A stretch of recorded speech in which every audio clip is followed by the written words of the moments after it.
વિદ્યાર્થી મિત્રો, જય શ્રી કૃષ્ણ.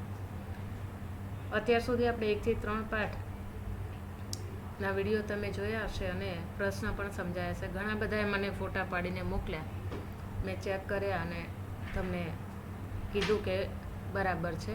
હવે 1 થી 3 પાઠના જ એ અને બી પાઠ એટલે વિકલ્પ અને ટૂંકા પ્રશ્નો એના હું તમને ફોટા પાડીને મોકલીશ.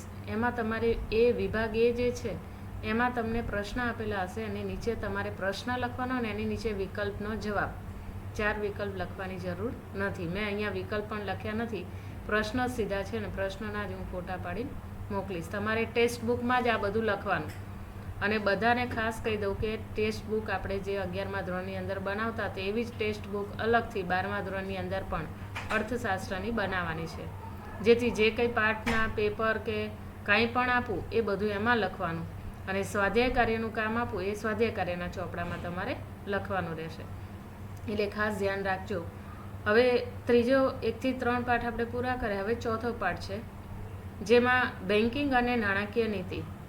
અત્યાર સુધી જે પાઠ જોયા છે એના પછીનો આ અગત્યનો પાઠ બેન્કિંગ અને નાણાકીય નીતિ, એટલે કે કોમર્સના વિદ્યાર્થીઓને બેન્કિંગ વિશેનો ખ્યાલ છે. આર્ટ્સના વિદ્યાર્થીઓ પણ અત્યારે બેન્કોની અંદર જતા હોય તો એ કામગીરીનો એમને ખ્યાલ હશે જ.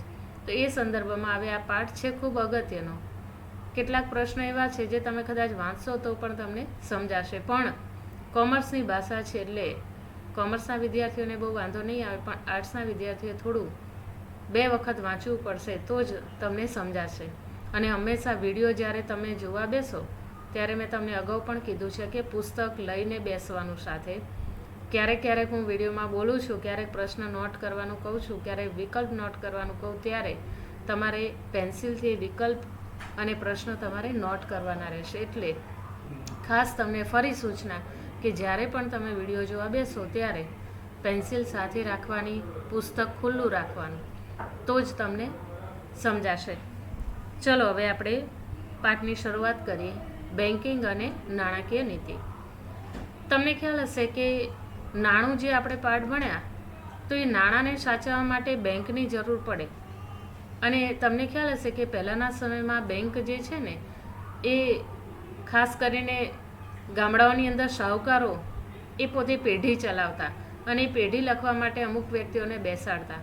એ જ એમની બેન્કિંગ વ્યવસ્થા હતી. એ સમયે આવી કોઈ બેન્કિંગની સુવિધાઓ નહોતી ત્યારે શાહુકારો કે લાલાઓ તરીકે એમને ઓળખવામાં આવતા, જે ખાસ કરીને ગ્રામ્ય વિસ્તારોની અંદર લોકો એમની પાસે જઈ અને નાણાંને મૂકતા હતા અને જ્યારે જરૂર હોય ત્યારે એમની પાસેથી નાણાં લેતા પણ હતા. તમને ખ્યાલ હશે કે પહેલાં કોઈ વ્યાજ નહોતું, પણ કોઈ વ્યક્તિ શું કરતા, વસ્તુ ગીરવે મૂકતા અને પોતાને નાણાંની જરૂરિયાત હોય ત્યારે એ લાલાઓ કે શાહુકારો પાસેથી પોતે નાણાં મેળવતા. તો આવી પહેલાંના સમયમાં બેન્ચ એટલે કે પાટલી ઉપર બેસીને લોકો શું કરતા, બેન્કિંગ વ્યવસ્થાને સાચવતા. પણ આપણે જાણીએ છીએ કે આ બેંક શબ્દથી અત્યારે તો સૌ કોઈ પરિચિત છે. ઘરની બચત હોય બેંકમાં મુદતી થાપણના સ્વરૂપે આપણે બચત ખાતામાં મૂકીએ છીએ. કેટલાક વિદ્યાર્થીઓ કે વાલીઓ તમે જોતા હશો ધંધાની લેવડ દેવડ માટે પણ બેંકમાં ખાતું ખોલાવે છે અને એટલા માટે કેટલી વખત સબસિડી પણ બેંકના ખાતામાં મેળવતા હશે. આપણે સ્કૂલની ફી બેંકના ચેક દ્વારા ભરી હશે તો ઘરમાં ટીવી, રેફ્રિજરેટર વગેરે જેવી વસ્તુ ખરીદવામાં પણ બેંકમાંથી નાણાં ઉપાડવા પડે છે. એટલે કે કેટલાક વાલીઓએ ઘર ખરીદવા માટે પણ બેંકમાંથી ધિરાણ મેળવે છે. તમને ખ્યાલ હશે અત્યારે જે ગુજરાત સરકારે ખાસ કરીને જ્યારે મકાનની ખરીદી કરવાની હોય ત્યારે ખાસ કરીને બહેનો માટે, જેના બહેનોના નામે કોઈ મકાન લેવામાં આવે તો એમને 2.67 લાખની લોન આપવામાં આવે છે. એટલે કે એટલી એમાંથી મોટે ભાગે એને સબસિડી સ્વરૂપે બાદ કરવામાં આવે છે અને બાકીની રકમ એ પોતે ભરી શકે. આવી સુવિધાઓ અત્યારે આપણા ગુજરાત સરકારે ખાસ કરીને અત્યારે જાહેર કરેલી છે. તો નાણાકીય વ્યવહારો બેંક દ્વારા થતા હોય છે. તો એની પહેલાં આપણે જોઈશું બેંકનો ઉદ્ભવ અને અર્થ. હવે અંગ્રેજીમાં બેંકનો અર્થ થાય છે જથ્થો કે સમૂહ. આ તમારે ટૂંકા પ્રશ્નની અંદર વિકલ્પમાં ખાસ પૂછાય છે કે અંગ્રેજીમાં બેંકને શું કહેવાય. તો અંગ્રેજીમાં બેંક શબ્દનો અર્થ જથ્થો કે સમૂહ થાય, પણ સંસ્કૃત ભાષામાં બેંકનો શબ્દ ભાંડ કે જેનો અર્થ મૂડીનો જથ્થો એમ અહીંયા કરવામાં આવે છે. આ શબ્દ ઉપરથી ભંડોળ શબ્દ બન્યો છે. અંગ્રેજીની અંદર બેંક એટલે કે બેંકા ફ્રાન્સ અને ઇટાલીના શબ્દો બેંકી ઉપરથી ઉતરી આવે છે, જ્યારે યુરોપમાં પ્રાચીન સમયની અંદર સરાફો ઢળતી પાટલી ઉપર નાણાંની લેવડ દેવડ અને જુદા જુદા પ્રદેશોમાં નાણાંની ફેરબદલી કરતા. મેં તમને હમણાં જ ઉદાહરણ આપી સમજાવ્યું કે આ પાટલી પર નાણાંના જથ્થાની ફેરબદલી થતી અને બેંક શબ્દ અંગ્રેજીમાં અહીંયા ઉપયોગ થવા લાગ્યો. અને એટલા માટે બેંક શબ્દને નાણાંના ભંડોળ સાથે સંબંધ છે. બેંક એને કહે કે જેમાં નાણાંનું ભંડોળ રાખવામાં આવતું હોય. વિશ્વની સૌપ્રથમ બેંક સ્પેનની અંદર 1401માં સ્થપાયેલી, જે બેંકનું નામ હતું બેંક ઓફ બાર્સિલોના. હવે આ આખી લીટી અંડરલાઈન કરજો, જે તમારે વિકલ્પ અને ટૂંકા પ્રશ્નમાં ખાસ પૂછાય છે. તમને પહેલાં પૂછે કે વિશ્વની સૌપ્રથમ બેંક કઈ, તો વિશ્વની સૌપ્રથમ બેંક કઈ છે? Bank of Barcelona. ક્યારે શરૂ કરવામાં આવી? તો 1401માં. અને એ કયા શહેરની અંદર અથવા કયા દેશની અંદર શરૂ કરવામાં આવી? તો સ્પેનની અંદર. તો આ આખી અંડરલાઈન કરશો એટલે એમાંથી તમારે વિકલ્પ ટૂંકા પ્રશ્નો 3 પ્રશ્ન એમાંથી મળી રહેશે. જ્યારથી નાણું ચલણ તરીકે સર્વસ્વીકૃત પામ્યું ત્યારથી નાણાંનું કાર્ય ફક્ત વિનિમયના માધ્યમ અને મૂલ્યના માપદંડ પૂરતું જ મર્યાદિત ન રહેતા સંગ્રાહક તરીકે પણ આજે એને ભવિષ્યની સોદાઓની ચૂકવણી માટે અગત્યનું બનાવવામાં આવ્યું છે. અને એટલા માટે લોકો વિલંબિત ચૂકવણીના સાધન તરીકે આજે નાણાંનો ઉપયોગ કરતા થયા છે. અને આ નાણાંના મૂલ્યને જાળવણી માટે ઘણા બધા પ્રશ્નો ઊભા થતા ઘરની અંદર નાણાંને સાચવી શકાય નહીં, એની કોઈ સલામતી ન રહે, એટલા માટે બેંકને મોટે ભાગે ઉપયોગ કરવામાં આવે. આજે તમે જુઓ છો કે સરકારની બેંકો છે, મધ્યસ્થ બેંક અને વેપારી બેંક. આપણે આગળ જોઈશું એ હું તમને સમજાવું છું ડિટેલમાં કે દરેક બેંકો હોય એની અલગ અલગ શાખાઓ હોય, અને એ શાખાઓની અંદર એ બેંકોની અંદર કોઈ પણ વ્યક્તિ હોય પોતાની જે કંઈ રકમ છે એની અંદર એ રાખી શકે છે. તો અહીંયા બેંકનો અર્થ છે કે બેંક એ સેવા આપતી સંસ્થા, એને બેંક કહેવામાં આવે. માંગવામાં આવે અને નાણાં પરત કરવાની શરતે ધિરાણ કરવાના હેતુથી બચતો એકત્રિત કરતી સંસ્થાને અહીંયા બેંક કહેવામાં આવે છે. બેંક એટલે નફાના હેતુથી કાર્ય કરતી એવી ધંધાકીય સંસ્થા જે પ્રજાની બચતોને થાપણ તરીકે સ્વીકારે અને એના બદલામાં શું આપે છે? વ્યાજ. તમારી રકમ જ્યારે તમે બેંકોની અંદર મૂકો છો ત્યારે સરકાર એની ઉપર તમને વ્યાજ ચૂકવે છે. પણ કયા ખાતાની અંદર રકમ મૂકવામાં આવે તો વ્યાજ ચૂકવાય છે એનું આપણે આગળ ડિટેલમાં જોઈશું. પરંતુ આ થાપણોને લોકોની જરૂર હોય અને તેને ધિરાણ પણ આપે છે અને ધિરાણ સામે વ્યાજ વસૂલ કરે છે. એ ધિરાણ લેવું એટલે શું? તમને ખ્યાલ હશે, લોન લેવી, કે આપણે જરૂરિયાત હોય એટલી લોન લઈએ છીએ તો આપણને બેંકો આપે છે, પણ આપણે શું કરીએ છીએ? એની સામે આપણે એનું વ્યાજ ચૂકવવું પડે છે, ત્યારે આપણને રકમ બેંકો દ્વારા આપવામાં આવે છે. તો આથી અતિરિક્ત નાણાંના દેશના વિકાસ માટે પણ વિવિધ ક્ષેત્રોની અંદર રોકાણને મહત્વ અપાય છે. ટૂંકમાં એમ કહી શકીએ કે બેંકો દ્વારા નાણાંની હેરફેર થતી હોય છે ને એટલા માટે નાણું પડી રહે તો એક પ્રવૃત્તિમાંથી બીજી પ્રવૃત્તિની અંદર સતત એ નાણું ફરતું રહે છે. અને એટલા માટે આ જથ્થાનું મૂલ્ય ભવિષ્યમાંના ગાળામાં શું થાય છે? એનું ઘટતું જાય છે. આપણે જોઈશું, આ તમારે વિકલ્પમાં પૂછાય છે, ફરતા નાણાંનું મૂલ્ય વધે છે, પરંતુ ભવિષ્યના ગાળામાં જોઈએ તો એ જથ્થાનું મૂલ્ય શું થાય છે? ઓછું થતું જાય છે. હવે બેંકોનું વર્ગીકરણ જોઈશું. મુખ્ય બેંકોના કેટલા પ્રકાર છે? તો 2 છે. એક છે વેપારી બેંક અને બીજું છે મધ્યસ્થ બેંક. હવે ભારતની અંદર આ વેપારી બેંક 1949ની અંદર બેન્કિંગ કંપનીના ધારા મુજબ વેપારી બેંક એટલે એવી સંસ્થા કે જે બેન્કિંગ અંગેના વ્યવહારો કરે અને દેશમાં રોકાણ વધારવા માટે પ્રજાની થાપણોને સ્વીકારે અને ગ્રાહકને જરૂર પડે ત્યારે પાછી મળે એવા ચેક, ડ્રાફ્ટ, પે ઓર્ડર દ્વારા પણ એ ઉપાડ કરી શકે, એ માટે એને મહત્વ આપ્યું છે. હવે વેપારી બેંક એ ધંધાદારી એકમ છે અને નફા માટે કાર્ય કરે છે. આ વેપારી બેંકોની જુદી જુદી શાખાઓ છે અને એ શાખાઓ પોતાની રીતે કામ કરે છે, જેમ કે SBI છે. આ ઉપરાંત ઘણી બધી એવી નાની નાની, જેમ કે પંજાબ નેશનલ બેંક છે, દેના બેંક છે, બેંક ઓફ બરોડા છે. આ બધી જે બેંકો છે બધી વેપારી બેંકની શાખાઓ છે અને એ શાખાઓ પોતાની રીતે કાર્ય કરે. દરેક ગામડાઓની અંદર પણ નાની નાની બેંકો હશે. જુઓ તમે, આ વેપારી બેંકની શાખાઓ છે જે ટૂંકા ગાળા માટે મોટે ભાગે લોકો ધિરાણ કરતા જોવા મળે. તો પ્રજા પોતાની બચતો આવી બેંકોની અંદર જમા કરાવે અને થાપણના સ્વરૂપમાં સાચવે છે અને એ થાપણો બેંક અન્ય કાર્યોની અંદર રોકે છે. હવે તમારા નાણાં બેંકમાં ખાલી પડી રહેતા નથી. આપણે આજે 50,000 મૂક્યા હોય તો આપણી 50,000ની રકમ એ બેંકો બીજા 10 વ્યક્તિ કે 50 વ્યક્તિની એ રકમની શું કરે છે? ભરપાઈ કરે છે અને આપણી જે રકમ છે એની ઉપર આપણને વ્યાજ ચૂકવે છે. એટલે કોઈ પણ નાણું એ બેંકોની અંદર પડ્યું રહેતું નથી, એ સતત ફરતું રહેતું હોય છે. એટલા માટે એના બદલામાં પ્રજાને થાપણો ઉપર પણ વ્યાજ ચૂકવે છે. હવે થાપણોનું બેંક કોઈ ક્ષેત્રમાં રોકાણ કરી શકે, જેમ કે ખેતી કે ઉદ્યોગના વિકાસ માટે કે કાર્યક્રમોની અંદર વાપરી શકે. આમ સરકારની જામીનગીરી ખરીદ વેચાણ દ્વારા લોકોને રૂપિયાની જરૂર હોય તેવા લોકોને ધિરાણ આપી અને બેંકો શું કરે છે, નફો મેળવે છે, એના દ્વારા આવક મેળવે છે. એટલા માટે ધિરાણના બદલામાં બેંક વ્યાજ વસૂલ કરીને પણ કમાણી કરે છે. એટલે થાપણો સ્વીકારવા માટે જે વ્યાજનો દર બેંક આપે તેના કરતાં ધિરાણ ઉપર ઊંચો વ્યાજનો દર વસૂલ કરે અને એ બેંકો નફો કમાય છે. આમ બેંક એ ધંધાદારી સંસ્થા છે. બીજા શબ્દોમાં આપણે કહીએ તો બેંકો નાણાંની હેરફેર કરીને નફો કમાવા માટેનો ધંધો કરે છે. તેથી તેમને વેપારી બેંક કહેવામાં આવે છે. હવે એના કેટલાક કાર્યો છે. હવે વેપારી બેંકના મુખ્ય કાર્યો કયા છે? તો પહેલું છે થાપણોને સ્વીકારવી. થાપણો એટલે કે તમારી જે રકમ છે તે કે પ્રજા પાસે રહેલી બચતોને બેંક સ્વીકારે છે અને તેના થાપણના સ્વરૂપે સાચવે છે.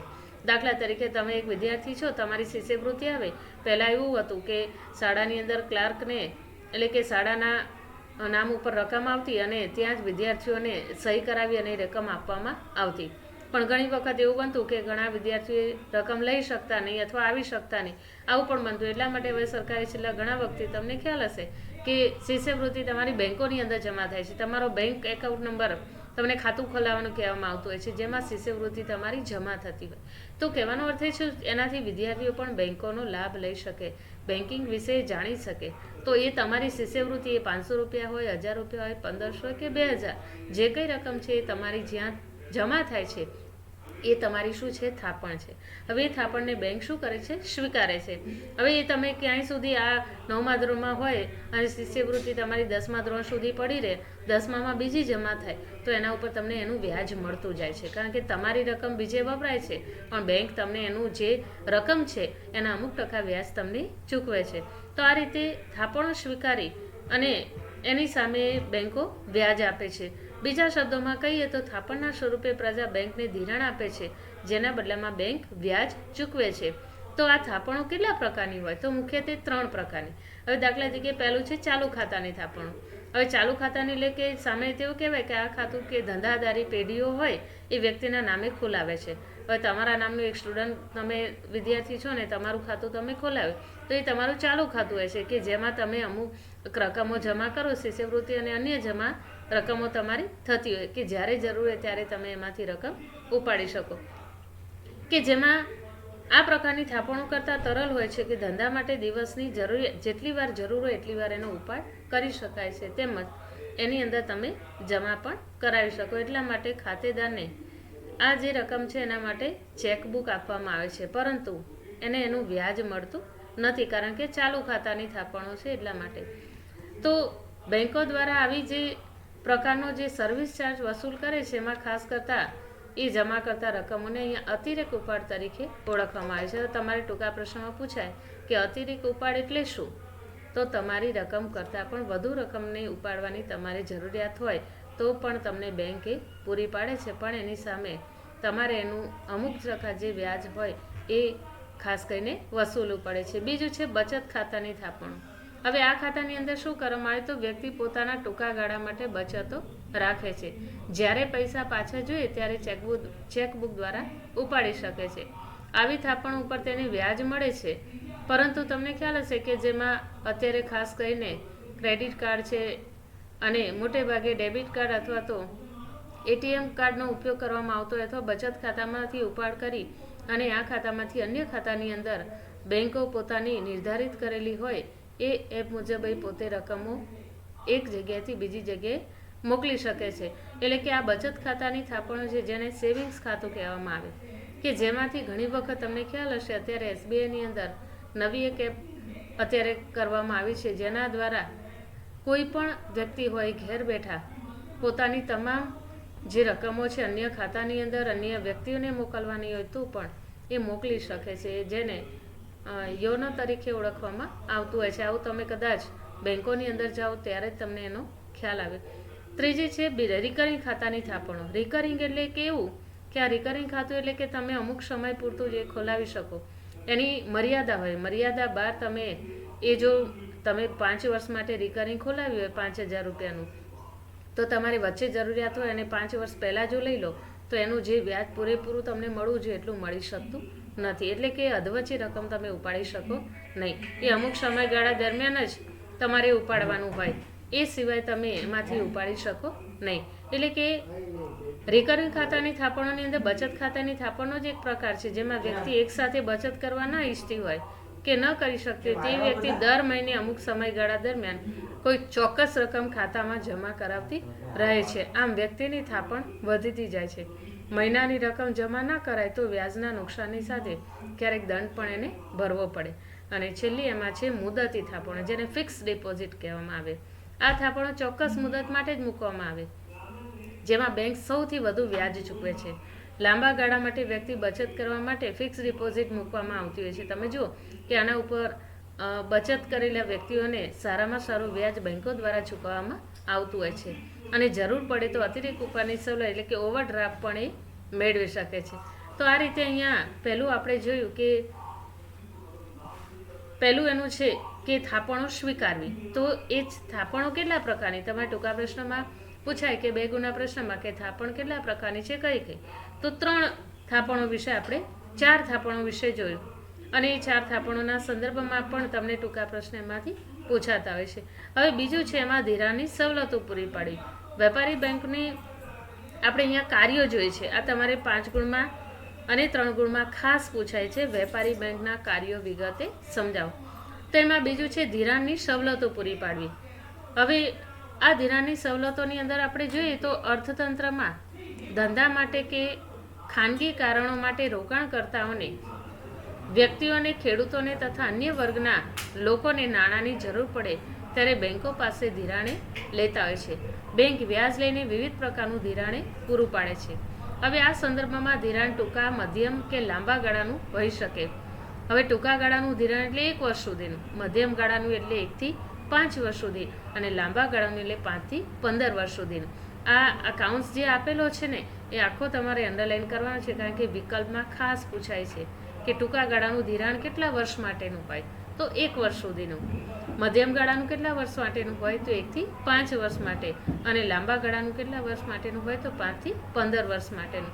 તો આ રીતે ધિરાણની સવલતો પૂરી પાડવાનું કામ પણ કરવામાં આવતું હોય છે. ખાસ કરીને ખાનગી હેતુ માટે અને ધંધાકીય રોકાણો માટે આ ધિરાણનો મોટે ભાગે ઉપયોગ થતો હોય છે. ત્રીજું છે ચૂકવણી અને ઉપાડની સવલતો પૂરી પાડવી.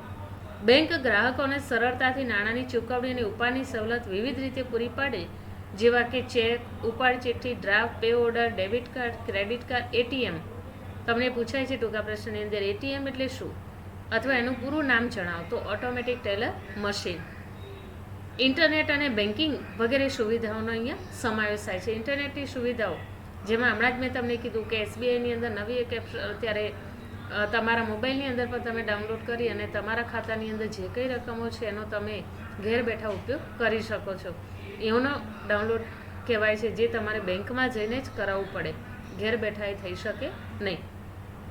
ચોથી છે શાખ સર્જનની કામગીરી. બહુ અગત્યનું, આ તમારે ટૂંક નોંધમાં પૂછાય છે કે શાખ સર્જનની કામગીરી અથવા તો ટૂંક નોંધ શાખ સર્જન એવું તમારે પૂછાતું હોય છે કે નાણાંનો પુરવઠો નાણાંની માંગને અનુરૂપ રહે તે માટે બેંકો શાખ સર્જનનું કાર્ય કરે છે.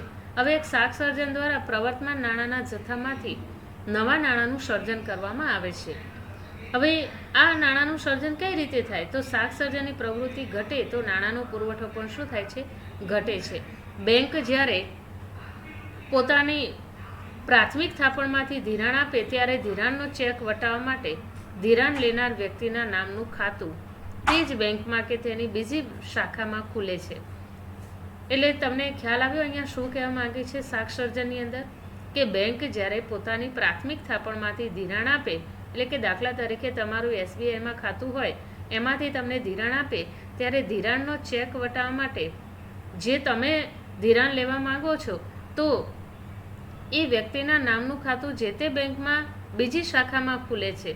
આ ચેક જમા થતાં નવા ખાતામાં તેટલા જ રૂપિયા જમા થાય છે અને એ થાપણમાંથી ત્રીજી વ્યક્તિને ધિરાણ મળે છે. આમ નવું ખાતું ખુલે છે અને નવી રકમ જમા થતી જાય છે. આમ એક થાપણમાંથી અનેક થાપણો સર્જાય છે. તો દરેક થાપણ લેનાર વ્યક્તિ પોતાના ખાતામાં જમા થયેલા ધિરાણના નાણાંનો ઉપાડ કરી અને વાપરે ત્યારે અર્થતંત્રની અંદર નાણાંનો પુરવઠો પણ વધતો જાય છે. તો થાપણની પૂરી રકમ અહીંયા શાક સર્જનની કામગીરીની અંદર એક કોઠા દ્વારા પણ એનો ખ્યાલ સમજાવે છે કે દાખલા તરીકે પ્રાથમિક થાપણ તમારી 1000 રૂપિયાની છે.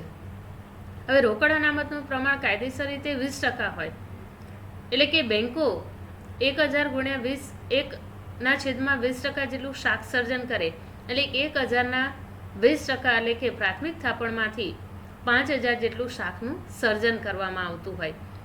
એટલે કે બીજા શબ્દોમાં કહીએ તો બેન્કિંગ વ્યવસ્થાની અંદર આ 1000ની અંદર નાણાંના જથ્થામાંથી 5000નો પુરવઠો બને છે, એટલે કે 4000 જેટલા નવા નાણાંનું સર્જન થાય છે. કઈ રીતે?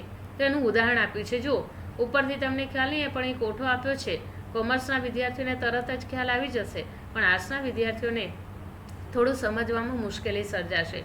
તો અહીંયા આપણે જોઈએ છે કે ખાસ કરીને બેંકો થાપણો અને રોકડ અનામતો અને નવું ધિરાણ. હવે એ વ્યક્તિ છે એણે થાપણ કેટલી મૂકી છે? 1000 રૂપિયા. હવે 1000 રૂપિયાના 20% એટલે કેટલા થયા? 200 રૂપિયા. તો એનું નવું ધિરાણ કેટલું થશે? 800 રૂપિયા. હવે એ 800 રૂપિયા બીજી વ્યક્તિને આપવામાં આવશે ત્યારે પાછી બેંક શું કરશે? 20% એમાંથી લેશે, એટલે 160 રૂપિયા, અને 640 રૂપિયા પાછા ત્રીજા વ્યક્તિને એટલે કે સી વ્યક્તિને આપશે. સી વ્યક્તિને આપે ત્યારે પાછું 20% લેશે અને પાછું નવું ધિરાણ 512 બનશે. તો આ જે બન્યું છે શું બન્યું? તો 20% જે રકમ છે એ રોકડ અનામત તરીકે બેંકો પોતે રાખે છે, એનો નફો બને છે. તો આ શાકનું સર્જન થયું કહેવાય. તમારે શાક સર્જનનું સૂત્ર પૂછાય કે શાક સર્જન એટલે શું? તેનું સૂત્ર છે પ્રાથમિક થાપણ ગુણ્યા 1 છેદમાં રોકડ અનામતનું પ્રમાણ. આપણે અહીંયા જોયું પ્રાથમિક થાપણ પહેલાં લીધી, પછી 1 અને છેલ્લે રોકડ અનામતનું પ્રમાણ. એટલે કે જે કંઈ રકમ છે એને તમારે 1000 રૂપિયા છે અને 20% ભાગવામાં આવે તો સ્વાભાવિક છે કે 200 રૂપિયા આવશે. 1000 હોય એના છેદમાં 200 મૂકો, 800 હોય એના છેદમાં તમે 20 મૂકો. તો આ રીતે તમને ખ્યાલ આવશે કે એનું નવું ધિરાણ જે છે એ તમારું શું બનશે? શાકનું સર્જન. એટલે કે ગ્રાહકો તેના ચાલુ ખાતાના રકમ કરતાં વધુ ઉપાડ કરે તો તેને અતિરેક ઉપાડ તરીકે ઓળખવામાં આવે છે. 5મો પોઈન્ટ છે એનો આંતરિક વ્યવહાર કરવા માટે. એક બેંક બીજી બેંકને ટૂંકા કે લાંબા સમય માટે ધિરાણ પૂરું પાડે છે. એટલે કે ટૂંકા ગાળાનું ધિરાણ એક બેંક બીજી બેંકને આપે, એટલે કે મધ્યસ્થ બેંક દ્વારા આપે છે અને કોલ મની તરીકે ઓળખવામાં આવે છે. અહીંયા અંડરલાઈન કરજો, આ ટૂંકા પ્રશ્નમાં પૂછાય છે. કોલ મની એટલે શું? તો ખાસ કરીને બેન્કિંગ વ્યવસ્થાની અંદર ટૂંકા ગાળાનું ધિરાણ એક બેંક બીજી બેંકને મધ્યસ્થ બેંક દ્વારા આપે છે. એટલે કે એક બેંક બીજી બેંકને ટૂંકા કે લાંબા સમય માટે ધિરાણ પૂરું પાડે તો એને કોલ મની તરીકે ઓળખવામાં આવે છે. તેની ઉપર લેવાતા વ્યાજના દરને શું કહેવાય? તો કોલ મની રેટ. આ બંને અંડરલાઈન કરજો, બંને ટૂંકા પ્રશ્નમાં પૂછાય છે. એના ઉપર વ્યાજ દર લેવામાં આવે તો એને કોલ મની રેટ કહેવાય, અને જો એને આપવામાં આવે તો કોલ મની તરીકે ઓળખવામાં આવે. હવે વેપારી બેંકના આ તો આપણે મુખ્ય કાર્યો જોયા. હવે એના ગૌણ કાર્યો. આ બંને પ્રશ્ન અલગ રીતે તમારે પૂછાય છે. મુખ્ય કાર્યની અંદર 5 પોઈન્ટ આપણે જોયા, અને હવે ગૌણ કાર્યોની અંદર પહેલું છે કે ગ્રાહકના એજન્ટ તરીકે અથવા ઉપયોગી સેવા પૂરી પાડવાનું કાર્ય. બેંક તેના ગ્રાહકોને વિવિધ સેવા પૂરી પાડે છે. દાખલા તરીકે એકબીજાથી અજાણ્યા આયાતકારો નિકાસકારોને શાકનું પ્રમાણપત્ર આપે છે અને કેટલીક આર્થિક પ્રવૃત્તિ માટે બાંહેધરી પણ આપે છે. કેટલીક બેંકો કરવેરાના ચલણો ભરવાની વગેરે સુવિધાઓ પણ આપે છે, જેમાં સેફ ડિપોઝિટની એટલે કે લોકરની સુવિધાઓ પણ અહીંયા પૂરી પાડવામાં આવે છે. એટલે કે નાના કદની આર્થિક પ્રવૃત્તિ અમુક વર્ગને ખૂબ નાના ધિરાણ માટે માઇક્રો ફાઇનાન્સ તરીકે પણ ધંધાની અંદર એને પૂરું પાડે છે, જેમાં બેંક ડ્રાફ્ટ કે 2 ઓર્ડરની સુવિધા પણ પૂરી પાડે છે. બીજું છે બદલાતા સમય સાથે આધુનિક સેવાઓ પૂરી પાડવાનું કાર્ય. બેંકોનો ખ્યાલ એ કાર્યપદ્ધતિ સાથે આજે બદલાતો ગયો છે. બેન્કિંગ કાર્યની અંદર સતત નવીનીકરણ થતું ગયું છે. આજના સમયની અંદર ચલણ કે ચેક વાપર્યા વગર જ બેંકના ખાતામાંથી કોઈ એક અન્ય બેંકના ગ્રાહકના ખાતામાં મિનિટોની અંદર નાણાંની ઇલેક્ટ્રોનિક ટ્રાન્સફર એટલે કે નિફ્ટ તરીકે, NEFT તરીકે, નેશનલ ઇલેક્ટ્રોનિક ફંડ ટ્રાન્સફર તરીકે એને ઓળખવામાં આવે છે. અને તમને ટૂંકા પ્રશ્નમાં પૂછાય કે NEFTનું કાર્ય શું છે? તો કોઈ એક બેંક ખાતામાંથી અન્ય બેંકના ગ્રાહકના ખાતાની અંદર નાણાંની ટ્રાન્સફર એટલે કે મોટે ભાગે અન્ય ખાતાની અંદર એની રકમ મોકલવામાં આવતી હોય છે. આ ઉપરાંત RTGS real time gross settlement તરીકે ઓળખવામાં આવે છે. જેને આરટીજીએસ એટલે કે દાખલા તરીકે તમે ગુજરાતમાં હોય, તમારે પંજાબ, મહારાષ્ટ્ર કે કોઈ પણ રાજસ્થાન કે અન્ય રાજ્યોની અંદર તમારે રકમ મોકલવી છે તો તમે આરટીજીએસનો ઉપયોગ કરી શકો. આરટીજીએસનો અર્થ જ થાય છે કે તમારે અહીંયા બેઠા બેઠા અહીંયાથી તમે તમારી બેંકમાં જઈને તમારા એકાઉન્ટમાંથી તમે આરટીજીએસ કરી શકો છો. તમારે હરિયાણા, પંજાબ કે કોઈ પણ રાજ્યોની અંદર તમારે રકમ મોકલવી છે તો આરટીજીએસ દ્વારા તમે મોકલી શકો છો. એટલે આ એનો અર્થ જ થાય છે રિયલ એટલે કે વાસ્તવિક ટાઈમ એટલે કે વાસ્તવ સમયમાં, ગ્રોસ એટલે કે તમારો જે રકમ છે એનું સેટલમેન્ટ તમે કરી શકો. અહીંયા બેઠા બેઠા પણ તમે ત્યાં રકમ મોકલી શકો છો. તો આ સુવિધા અત્યારે ખાસ કરીને બેંકની અંદર બહુ અગત્યની છે અને એટલા માટે અત્યારે સૌથી વધુ આરટીજીએસનો લોકો ઉપયોગ કરતા થયા છે. આ ઉપરાંત બીજી છે કોરની સુવિધા. સેન્ટ્રલાઇઝ એટલે કે કેન્દ્રની અંદર ઓનલાઈન રિયલ ટાઈમ એક્સચેન્જ બેન્કિંગને લીધે આજે શક્ય બની છે. આ સુવિધાઓ ખાસ કરીને સેન્ટ્રલાઇઝ એટલે કે કેન્દ્રને લગતી હોય છે. તમે જોતા હશો તમારું એટીએમ કાર્ડ હોય છે એ પણ તમારે કેન્દ્ર દ્વારા મોટે ભાગે બહારથી જ આવતું હોય. તો આ બધી ઇન્ટરનેટ અને બેન્કિંગ સુવિધાઓ ફોનના બેન્કિંગ એપ દ્વારા જ ગ્રાહક પોતાની ખાતાની વધુ વિગતો કોમ્પ્યુટર કે મોબાઈલ દ્વારા મેળવી શકે છે. વસ્તુની ખરીદી પણ કરી શકે છે. તમે જો મોટા મોટા મોલની અંદર જશો તો તમે એટીએમનો કાર્ડ ઉપયોગ કરો છો, ખાસ કરીને પેટીએમનો ઉપયોગ કરવામાં આવતો હોય છે. અત્યારે તો બેંકની અંદર ન જાઓ તો પણ તમને આ બધી ખબર હોય છે. ઘેર બેઠા ઓનલાઈન તમે કોઈ પણ વસ્તુ ખરીદી શકો છો, ત્યારે પણ ઓનલાઈન તમે પેમેન્ટ કરી શકો છો. એટલે કહેવાનો અર્થ એ છે કે બધું હવે ઘેર બેઠા થઈ શકે છે, વ્યક્તિ ત્યાં ન જાય તો પણ. તો કહેવાનો અર્થ એ છે કે અત્યારે મોટે ભાગે ટિકિટો બુક કરાવવામાં આવતી હોય કે અન્ય કોઈ પણ રીતે આપણે જોઈએ તો મોટે ભાગે આ બેન્કિંગ સુવિધાઓનો ઉપયોગ કરવામાં આવે છે. તો બેન્કો ડીમેટ ખાતાની સગવડો પર પૂરી પાડે છે. ડીમેટ ખાતું એટલે કે જેમાં શેર, ડિબેન્ચર, બોન્ડ ધરાવનાર લોકો પોતાની જામીનગીરીની ભૌતિક સ્વરૂપે સાચવવા માટે ઇલેક્ટ્રોનિક ખાતું આવું જેને ડેબિટ ખાતા તરીકે ઓળખવામાં આવે છે કે જેમાં ઇલેક્ટ્રોનિક સ્વરૂપે સાચવી શકે. તો આ રીતે અહીંયા વેપારી બેંકોના સંદર્ભમાં આપણે જોઈએ પહેલાં ખાસ કરીને મધ્યસ્થ બેંકો અથવા તો વેપારી બેંકોના ગૌણ કાર્ય. હવે ભારતની અંદર વેપારી બેંકોનું અસ્તિત્વ. ભારતમાં વેપારી બેંકો જાહેર અને ખાનગી માલિકીની જોવા મળે. તમને ખ્યાલ હશે કે 1991ના આર્થિક પરિવર્તનો, ઉદારીકરણ, ખાનગીકરણ, વૈશ્વિકીકરણ આપણે 11મા ધોરણમાં ભણી ગયા હતા. તો એ ખાનગી ક્ષેત્રમાં આંતરરાષ્ટ્રીય બેંકોનો સમાવેશ થાય અને ભારતની અંદર નાણાં બજારની અંદર જે કટોકટો ઊભી થઈ એ કટોકટીને દૂર કરવા ખાસ કરીને વેપારી બેંકો દ્વારા એના કાર્યો દ્વારા સંસ્થાઓએ રિઝર્વ બેંક ઓફ ઇન્ડિયા એટલે કે આરબીઆઈની સ્થાપના કરવામાં આવી. 1934ના ધારાની બીજી અનુસૂચિના બીજા શિડ્યુલની અંદર પ્રવેશ પામતી હોય તેવી સ્થિતિને આધારે અહીંયા શિડ્યુલ બેંકોની. હવે તમારે પ્રશ્નની અંદર 2 ગુણમાં પૂછાય શિડ્યુલ બેંક એટલે શું, તેનું વર્ગીકરણ સમજાવો. તો શિડ્યુલ બેંક એટલે 1934ના ધારાની બીજી અનુસૂચિમાં પ્રવેશ પામી હોય તેવી બેંકો એને શિડ્યુલ બેંકો કહેવામાં આવે છે. આવી બેંકને રિઝર્વ બેંક બધા જ નિયમો અને ધારાધોરણો લાગુ પડે છે. હવે શિડ્યુલ બેંકોની અંદર અહીંયા કોઠો આપે છે. કોઠો તમારે લખવાનો કે વેપારી બેંકો અને સહકારી બેંકો. વેપારી બેંકમાં કઈ તો જાહેર ક્ષેત્રની, ખાનગી ક્ષેત્રની, ભારતમાં કામ કરતી વિદેશી બેંકો અને પ્રાદેશિક ગ્રામીણ બેંકો.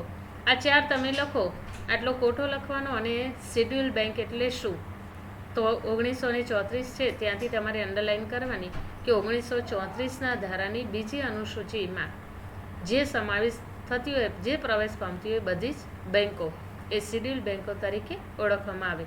તે શિડ્યુલ બેંકનું એનો નીચેનો તમારે આ ચાર્ટ આપ્યો છે એ લખો એટલે 2 ગુણનો પ્રશ્ન તમારે પૂરો થાય. એટલે મોસ્ટ ટાઈમ પીછે આ 2 ગુણમાં પૂછાય છે કે શિડ્યુલ બેંક એટલે શું, તેનું વર્ગીકરણ સમજાવો. હવે આપણે આગળ જોવાનું છે મધ્યસ્થ બેંક. હવે મધ્યસ્થ બેંક દુનિયાની દરેક દેશોની અંદર એક મધ્યસ્થ બેંક હોય. જેમ કે ભારતની મધ્યસ્થ બેંક કઈ છે RBI, reserve bank of India. અમેરિકાની કઈ છે તો ફેડરલ રિઝર્વ સિસ્ટમ. એ જ રીતે દરેક દેશોની અંદર એની રિઝર્વ બેંકો આવેલી છે.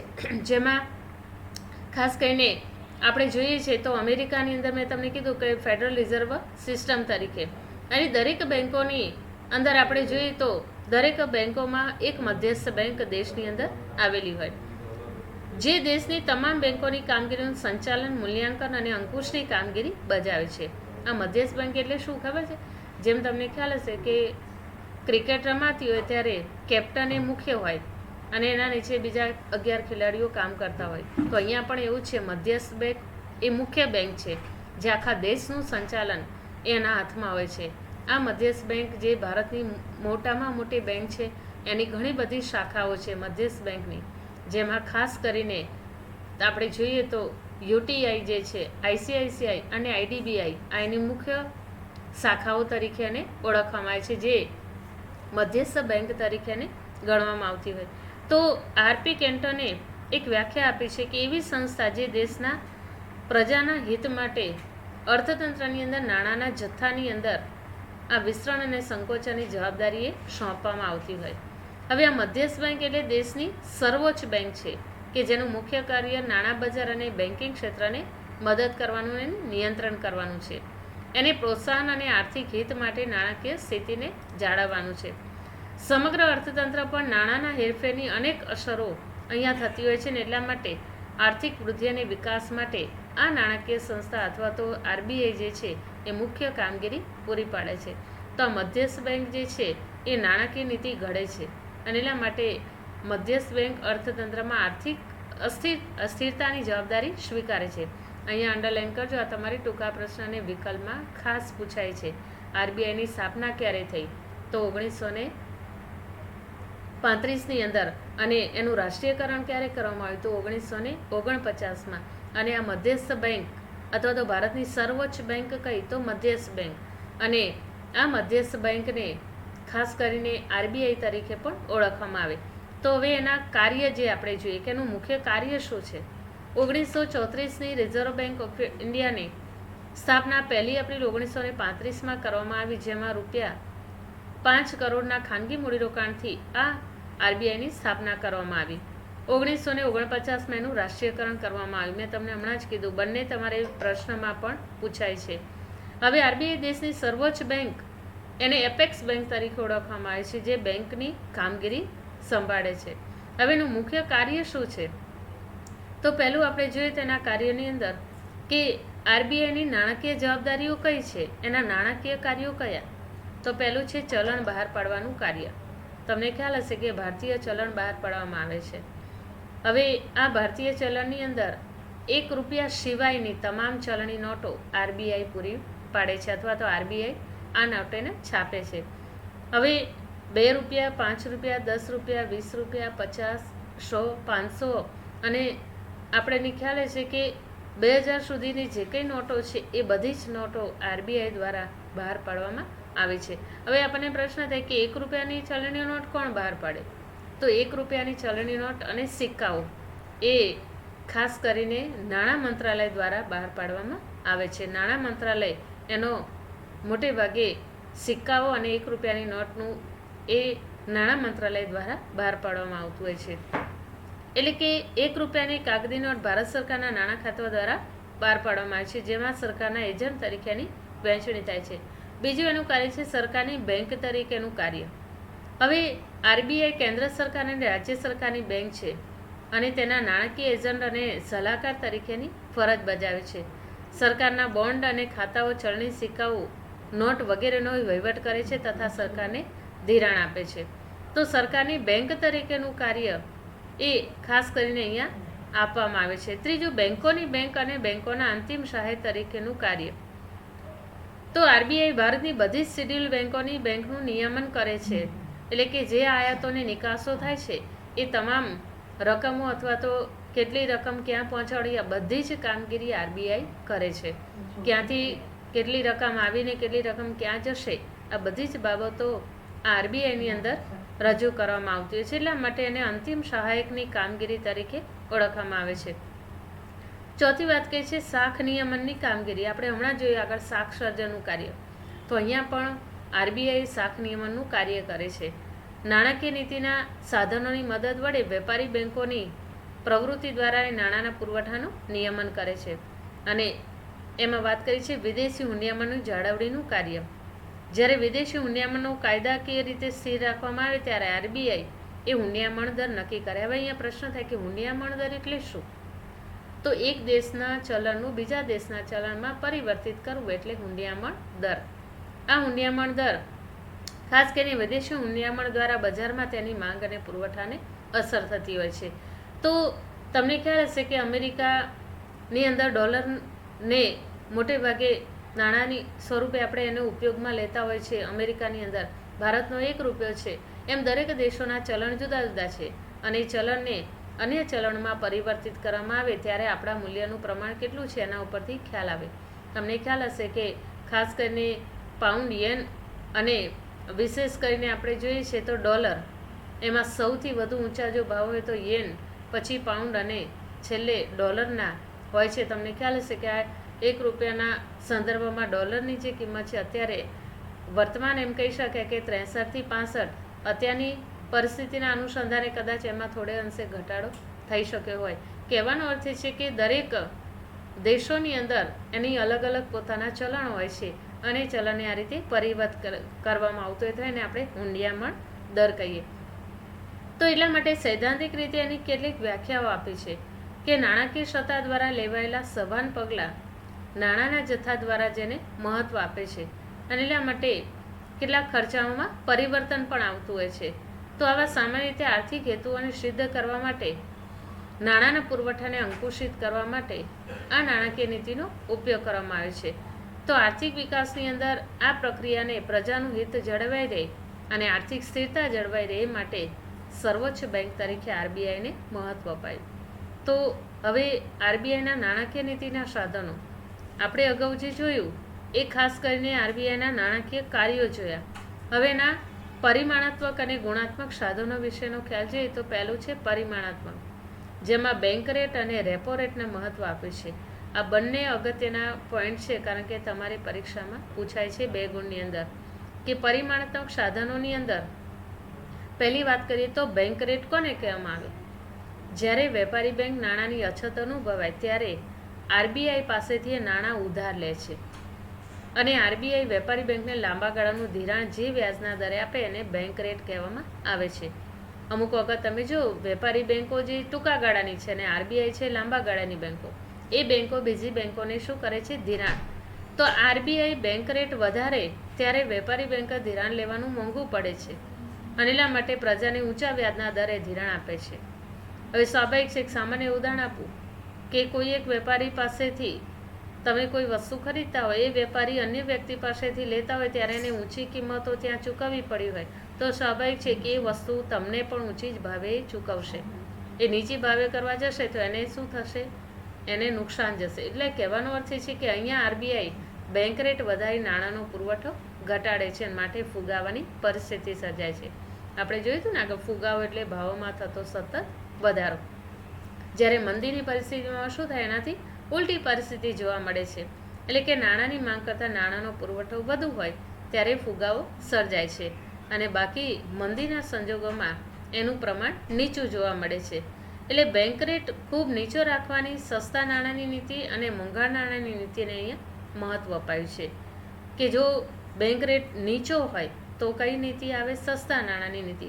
અને જો બેંક રેટ ઊંચો હોય તો મોંઘા નાણાંની નીતિ તરીકે ઓળખવામાં આવે છે. એટલે આરબીઆઈ નાણાંનો પુરવઠો બેંક રેટ દ્વારા જ નિયંત્રણ કરી રેપો રેટ અને રિવર્સ રેપો રેટને મહત્ત્વ આપે છે. હવે અહીંયા એક કોઠો આપ્યો છે, જો એના વલણો આપ્યા છે 1953, 1981, 1991 અને 2016. એમાં સામે બેંક રેટ આપ્યો છે. હવે આ બેંક રેટ જે છે એ આરબીઆઈએ જ પોતાના આંકડાઓ રજૂ કર્યા છે અને તમે જુઓ છો કે જેમ જેમ પ્રમાણ વધતું ગયું છે, શરૂઆતમાં વધ્યું ને પછી પાછું એનો બેંક રેટ ઘટ્યો છે. તો અહીંયા નાણાંના પુરવઠા બેંક રેટની અંદર શું થાય છે? ઘટાડો થતો જોવા મળે. તો અહીંયા રેપો રેટ અને રિવર્સ રેપો રેટનો ખ્યાલ આપે છે. બંને તમારે 2 ગુણના પ્રશ્નમાં ખાસ પૂછાય છે, રેપો રેટ અને રિવર્સ રેપો રેટ, અને વિકલ્પની અંદર પણ. એટલે બેંક રેટ, રેપો રેટ અને રિવર્સ રેપો રેટ આ બંને પોઈન્ટ ખાસ તમારે તૈયાર કરવાના. જ્યારે વેપારી બેંકો ટૂંકા ગાળા માટે એટલે કે 1 દિવસ, 7 દિવસ કે 15 દિવસ જેટલા ટૂંકા ગાળા માટે નાણાંની જરૂર પડે ત્યારે તેઓ આરબીઆઈ પાસેથી નાણું લે છે.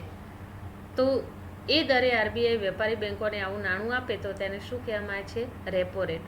આ પ્રશ્નના જવાબ લખવામાં ઘણા બધા વિદ્યાર્થીઓ ભૂલ કરે છે, એટલે ખાસ તમારે વારંવાર 2 થી 3 વાર લખવાનું અને પછી સમજી અને પછી જ આ જવાબ તૈયાર કરવાનો.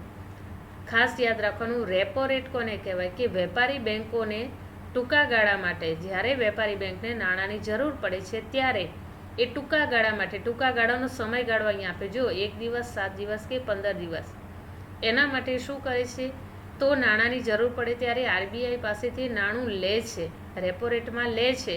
જ્યારે રિવર્સ રેપો રેટમાં શું કરશે, રિવર્સ એટલે આપવું, બરાબર. તો અહીંયા એ ખાસ તમારે યાદ રાખવાનું, તો જ પ્રશ્ન સમજાશે. તો રિવર્સ રેપો રેટની અંદર ટૂંકા ગાળાનું આવું ધિરાણ લેવા માટે વેપારી બેંકો આરબીઆઈને કોઈ વટાવના દરે પરત લેવાની શરતે પોતાની પાસે રહેલી જામીનગીરીને વેચે છે અથવા તો એ વટાવનો દરે પૂરો પાડે છે. તો આરબીઆઈ જ્યારે આ વેપારી બેંકોમાં ઓછું ધિરાણ લે છે અને પ્રજાને સામે ઊંચા દરે ધિરાણ આપે છે, તો એ સંદર્ભમાં એને રિવર્સ રેપો રેટ તરીકે ઓળખવામાં આવે છે. તો અહીંયા વેપારી બેંકો ધિરાણ લે છે અને આ રેટના આધારે રિવર્સ રેપો રેટને મહત્વ અપાયું છે, કે જેમાં રિવર્સ રેપો રેટ વધુ હોય ત્યારે વેપારી બેંકો આરબીઆઈને લોન આપવા માટે વધુ આકર્ષણ કરે છે અને એટલા માટે આ નાણાં આરબીઆઈ ધિરાણ પેટેને પૂરા પાડે છે. તો બજારની અંદર નાણાંનો પુરવઠો શું થાય, ઘટે. આ સ્વાભાવિક છે કે જ્યારે રિવર્સ રેપો રેટ નીચો હોય ત્યારે નાણાંનો પુરવઠો વધે, પણ જો રિવર્સ રેપો રેટ ઊંચો હોય તો નાણાંના પુરવઠામાં ઘટાડો થતો જોવા મળે. અહીંયા એક કોઠો આપે છે રેપો રેટ અને રિવર્સ રેપો રેટનો જાન્યુઆરી, માર્ચ અને ઓગસ્ટ 2016, 2010 અને 2006ના આંકડા આપે છે. જુઓ, છેલ્લે તમે જુઓ 2016ની અંદર બંનેનું પ્રમાણ એ માઇનોર જ પ્રમાણ વધ્યું છે, એટલો બધો ડિફરન્સ થયેલો જોવા મળે છે. રેપો રેટમાં ઘટ્યું છે જ્યારે રિવર્સ રેટમાં થોડું 1% જેટલું પ્રમાણ વધ્યું છે. ત્રીજી વાત કહે છે કે કપરા સમયમાં સ્થિરતા લાવવા માટેની જોગવાઈ કરવામાં આવે છે. તો જ્યારે પણ દેશે કોઈ કપરી પરિસ્થિતિ, જેમ કે યુદ્ધની પરિસ્થિતિ, અત્યારે વર્તમાન પરિસ્થિતિ તમે જુઓ છો, સૌથી મોટી આર્થિક મંદી આપણા દેશની અંદરની, વિશ્વના દેશોની અંદર પણ આજે સૌથી વધુ આ મંદીનો માહોલ સર્જાઈ રહ્યો છે, ત્યારે ખાસ કરીને આ પરિસ્થિતિની અંદર આરબીઆઈ શું કરે છે તો પોતાની પાસે સરકારી જામીનગીરી મૂકી અને નિર્ધારિત દરે ધિરાણ લે છે અને આ દરે રેપો રેટ કરતાં વધુ અહીંયા એનું પ્રમાણ વધારે છે, પરંતુ એ માર્જિનલ સ્ટેન્ડિંગ ફેસિલિટી દ્વારા જ એને મહત્વ અપાતું હોય છે. એટલે કહેવાનો અર્થ એ છે કે જ્યારે પણ દેશની અંદર કોઈ કપરી પરિસ્થિતિ આવે તો એ સંદર્ભમાં પણ નાણાકીય જોગવાઈ કરવા માટે આરબીઆઈનો વિશેષ કરીને ઉપયોગ કરવામાં આવતો હોય છે. બીજી વાત કહે છે રોકડ અનામત પ્રમાણમાં ફેરફાર, જેને CRR કેશ રિઝર્વ રેશિયા તરીકે ઓળખવામાં આવે. શું કરે કે જે આરબીઆઈ પોતાની પાસે રહેલી જે અનામત રકમો જે છે એ 1934ની ધારા મુજબ દરેક વેપારી બેંકો, આપણે આગળ જોઈએ કે આ શિડ્યુલ બેંકનું વર્ગીકરણ, તો એ મુજબ આરબીઆઈ રોકડ અનામત તરીકે પોતાની જે રકમ છે એને શરૂઆતના વર્ષોની અંદર ચાલુ ખાતાની થાપણોમાં 5%, 10% અને આપણે જોઈએ છીએ એ મુજબ અહીંયા 2% કે 3%ને આધારે 3 થી 15%ની વચ્ચે CRR રાખવાનું નક્કી કરવામાં આવે. તો આ CRR એટલે કે કેશ રિઝર્વ રેશિયો, તમારી એટલે કે આરબીઆઈ પાસે જે રકમ છે એની અમુક ટકા રકમો એ અન્ય બેન્કિંગ સુવિધાઓની પૂરી પાડે છે, રોકડ નાણાં તરીકે એને મહત્વ આપે છે. તો આ રીતે CRR વધે તો બેંકો પાસે શાક સર્જનનું પ્રમાણ વધતું જાય છે. તો ફુગાવાને નિયંત્રણમાં લેવા માટે ખાસ કરીને CRRમાં શું કરવામાં આવે છે, વધારો કરવામાં આવે છે, જેથી શાક સર્જનને મહત્વ આપી શકાય. બીજી વાત કહી છે એમાં કે કાયદા માન્ય પ્રવાહિતોનું પ્રમાણ SLR, જેમ CRR છે એ જ રીતે, કે આ લિક્વિડિટી એટલે કે કોઈ પણ નાણું હોય ને તરલ હોય છે. આ બેન્કિંગ રેગ્યુલેશન એક્ટ મુજબ દરેક વેપારી બેંકો CRRથી જુદા પોતાના કુલ થાપણોના 25% જેટલું મૂલ્ય સોનું, સરકારી જામીનગીર વગેરે સ્વરૂપે રાખવું જરૂરી છે. હવે અહીંયા એક ખ્યાલ તમને સમજાવું કે આરબીઆઈ જ્યારે નવી નોટો છાપે, એની જરૂરિયાત છે એના કરતાં વધુ નોટો છાપે ત્યારે એને અમુક ટકા અનામત તરીકે એને મૂકવી પડે, એ સિવાય નોટો છાપી શકે નહીં. અન્યથા ક્યારેય દેશમાં આર્થિક મંદી ઊભી થઈ શકે નહીં, અથવા તો બીજા દેશો પાસે ખાસ કરીને IMF પાસે તમને ખ્યાલ હશે, ઇન્ટરનેશનલ મોનેટરી ફંડ, આંતરરાષ્ટ્રીય નાણાં ભંડોળ, કે વિશ્વના દેશોને કોઈ પણ દેશોની જરૂરિયાત હોય ત્યારે નાણાકીય IMF પાસેથી જે નાણાં પોતે લઈ શકે છે લોન સ્વરૂપે. તો હંમેશા ભારત દેશ દર વર્ષે તમે જુઓ છો કે દેવામાં ડૂબેલો દેશ છે એવું કહી શકાય ભારત, અને એટલા માટે આ IMF પાસેથી હંમેશા લોન સ્વરૂપે નાણાં સ્વીકારતા હોય છે. તો આ SLRનું જે કાયદાકીય પ્રવાહિતાનું પ્રમાણ જે છે એ બેંકોના થાપાને આધારે સરકારની જામીનગીરીની અંદર એનું રોકાણ કરવામાં આવે અને ખર્ચનો પૂરો ઉપયોગ કરવામાં આવે, જેના કારણે નકદ અને સોનાના સ્વરૂપમાં મોટે ભાગે એને મૂકવામાં આવતું હોય છે, ત્યારે જે છાપી શકે, અન્યથા એ નાણું છાપી શકે નહીં. બીજી વાત કે છે ખુલ્લા બજારના કાર્યો. અર્થતંત્રની નાણાંનો પુરવઠો વધારવા કે ઘટાડવા RBI ખુલ્લા બજારમાં સરકારી જામીનગીરીનું ખરીદ વેચાણ કરે છે અને એ ખરીદ વેચાણને આધારે નાણાંના પુરવઠાને કે અન્ય રીતે એને મહત્ત્વ આપવામાં છે. તો તેજી કે મંદીની પરિસ્થિતિ હોય ત્યારે પણ વિશેષ કરીને આ RBI દ્વારા નાણાં બજારની અંદર એનો ઉપયોગ કરવામાં આવતો હોય. તો RBIના સરવાળાની હુંડિયામણના વધતા કે ઘટતા પ્રમાણને આંચકાઓથી મુક્ત કરવા માટે સ્ટરીલાઇઝરની નીતિને પણ મહત્ત્વ અપાયું છે, કે જેમાં વિદેશી હુંડિયામણ દેશની બહાર જતું હોય કે આપણા દેશમાં આવતું હોય. તમને ખ્યાલ હશે, દેશમાં આયાત અને નિકાસો થાય તો એનું પણ જે કંઈ આયાતો અને નિકાસો થઈ છે એનું સંપૂર્ણ RBIની અંદર જ એની રકમોને આવક અને જાવક એવી રીતે જમા કરવામાં આવતી હોય છે. તો એ વિદેશી હુંડિયામણનું સરવૈયું આ પરિસ્થિતિની અંદર RBI હુંડિયામણને આધારે નક્કી કરેલું હોય છે. સરકારી જામીનગીરી આ ખુલ્લા બજારમાં ખરીદ વેચાણ દ્વારા પોતાની સમતુલા કે નાણાં વ્યવસ્થાને મહત્ત્વ આપે છે. તો આ આપણે પરિમાણાત્મક સાધનો જોયા. હવે છેલ્લો પોઈન્ટ છે ગુણાત્મક સાધનો. RBI કેટલાક ચોક્કસ ક્ષેત્રના વિકાસ માટે નિર્ધારિત અસરને પહોંચાડવા ગુણાત્મક સાધનોને મહત્ત્વ આપ્યું છે, કે જેમાં ખાસ કરીને એક સરખી અસરને પહોંચાડવામાં સલામતીની જરૂરિયાત, માર્જિનની જરૂરિયાત, ધિરાણની ટોચ મર્યાદાને ભેદભાવયુક્ત ભેદ પારખું વ્યાજનો દર એવું કહેવામાં આવે છે ગુણાત્મક સાધનો. હવે તમને ઘણી વખત 3 ગુણના પ્રશ્નમાં પૂછે કે RBIના ગુણાત્મક સાધનો જણાવો, તો ખાલી આ 4 મુદ્દા લખવાના. પરિમાણાત્મક સાધનો જણાવો તો આપણે આગળના 7 પોઈન્ટ જો એ જ લખવાના. પણ જો તમને પૂછે કે RBIના કાર્યો 5 ગુણમાં વિગતે સમજાવો, તો તમારે આ બધા જ લખવાના રહેતા હોય છે. તો એમાં પહેલું છે કે RBI કેટલાક ચોક્કસ ક્ષેત્રોના વિકાસ માટે ગુણાત્મક એટલે કે જરૂરી ક્ષેત્રો માટે સાધનોનો ઉપયોગ કરે છે. એમાં પહેલું છે સલામતીની જરૂરિયાત. સામાન્ય પ્રજાને જ્યારે વેપારી બેંકો ધિરાણ આપે ત્યારે ધિરાણ પાછું આવે તેની ચોકસાઈ બેંકે રાખવી પડે છે. આથી બેંકો ધિરાણ દરેક વ્યક્તિ પાસે તેની કોઈ મિલકત જેવી કે ઘરેણાં, થાપણો, અન્ય રીતે કાર, જમીન, ઘર વગેરે બાંહેધરી સ્વરૂપે રકમને મૂકે છે. જેમ પહેલાંના સમયમાં શું હતું કે સાહુકારો કે લાલાઓ પોતે રકમો લેતા, આપતા કોઈ વ્યક્તિને કે ગ્રાહકને, ત્યારે શું કરતા, એ ગીરવે વસ્તુ મુકાવતા. જ્યારે એને નાણાંનું સલામતી માટે જોઈતું હોય તો એની મુદત નક્કી કરેલી હોય અને એ સમયમાં જો એ નાણાં પરત ન કરે તો ગીરવે મૂકેલી વસ્તુ જતી રહેતી. આવું સલામતીની જરૂરિયાત માટે બેંકોની અંદર પણ આવું બનતું હોય છે કે એને ખાસ કરીને આ રીતે રાખવામાં આવે છે. તો સલામતી કે બાંહેધરી ગરીબ ખેડૂત પાસે નહીવત અને મોટા ધંધાના માલિક પાસે મોટા પ્રમાણમાં આવી બાંહેધરી લખાવવામાં આવતી હોય છે એની સલામતીની જરૂરિયાત માટે. બીજું છે માર્જિનની જરૂરિયાત, કે મિલકતના અમુક જ ટકા, માંગેલી લોનના અમુક જ ટકા જેટલી રકમનું ધિરાણ વ્યક્તિને મળી શકે અને ટકાવારીનું ધિરાણ માર્જિન એટલે કે RBI જુદા જુદા વર્ગો માટે જુદું જુદું માર્જિન રાખવાની ભલામણ કરે છે. ધનિક વર્ગ કે ગરીબ વર્ગ દરેક વ્યક્તિ માટેનું માર્જિનનું પ્રમાણ જુદું જુદું રાખવામાં આવતું હોય છે. ધિરાણની ટોચ મર્યાદા, કોઈ એક વ્યક્તિ કે એકમ માટે ધિરાણની ટોચ મર્યાદા RBI નક્કી કરે છે અને એટલા માટે ભેદપારખું વ્યાજના દરને પણ અહીંયા મહત્ત્વ અપાય છે. અલગ અલગ પ્રકારના ધિરાણ માટે વ્યાજના દરની પદ્ધતિ જુદી જુદી હોય છે અને RBI દ્વારા એનું સૂચન કરવામાં આવે છે.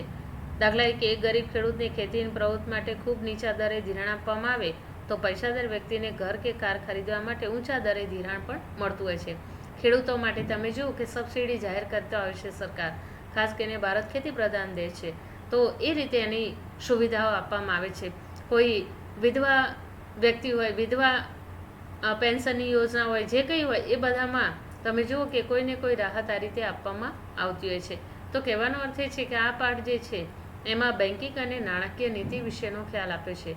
ખાસ તો આપણે જોયું વેપારી બેંક, મધ્યસ્થ બેંક, આ ઉપરાંત બેંકોની અંદર બેંક એટલે શું અને બેંકનો અર્થ, બેંકની અંદર વેપારી બેંકો છે તો વેપારી બેંકની અંદર એના કયા કયા કાર્યો છે કે જેના આધારે આ બેંકોને મહત્ત્વ આપી શકાય. તો આ પાઠ પણ અગત્યનો છે. 2-3 વખત તમે વિડીયો સાંભળજો તો જ તમને સમજાશે. બીજું કે જ્યાં તમને અંડરલાઇન કરવાનું કીધું છે કરજો, અને ખાસ કરીને પ્રશ્નના મુદ્દા એ લખવાનું ભૂલતા નહીં. ટેક્સ્ટ બુકમાં પાછળના ભાગથી તમારે દરેક પ્રશ્નના મુદ્દા લખતું જવાનું. આપણે 11મા ધોરણમાં મેં તમને લખાવ્યા હતા કે એક પ્રશ્ન હોય એના મુદ્દા હોય. જેમ કે અહીંયા આપણે જોયું કે વેપારી બેંકના કાર્યો, મુખ્ય કાર્યો અને ગૌણ કાર્યો. તો પહેલાં મુખ્ય કાર્ય એના મુદ્દા, પછી ગૌણ કાર્ય એના મુદ્દા. આ રીતે તમારે લખવાનું, જેથી પરીક્ષામાં પણ તમારે ઉપયોગી બનશે. મુદ્દા આવડતા હશે ને તો તમે અંદરનું કંઈક લખી શકશો. જો મુદ્દા નહીં આવડતા હોય તો કંઈ લખી શકશો નહીં. તો આપણે અહીંયા ચોથો પાઠ પૂરો કરી છે, બેન્કિંગ અને નાણાકીય નીતિ. જે તમને ફોટા પાડીને હું પ્રશ્ન મોકલીશ એના તમારે જવાબ લખવાના રહેશે. અને આ પાઠનો સ્વાધ્યાય કરે કેટલું લખવાનું છે એ હું તમને એ પણ ફોટો પાડીને મોકલીશ. એટલું તમારે કરવાનું છે. ચલો, જય શ્રી કૃષ્ણ.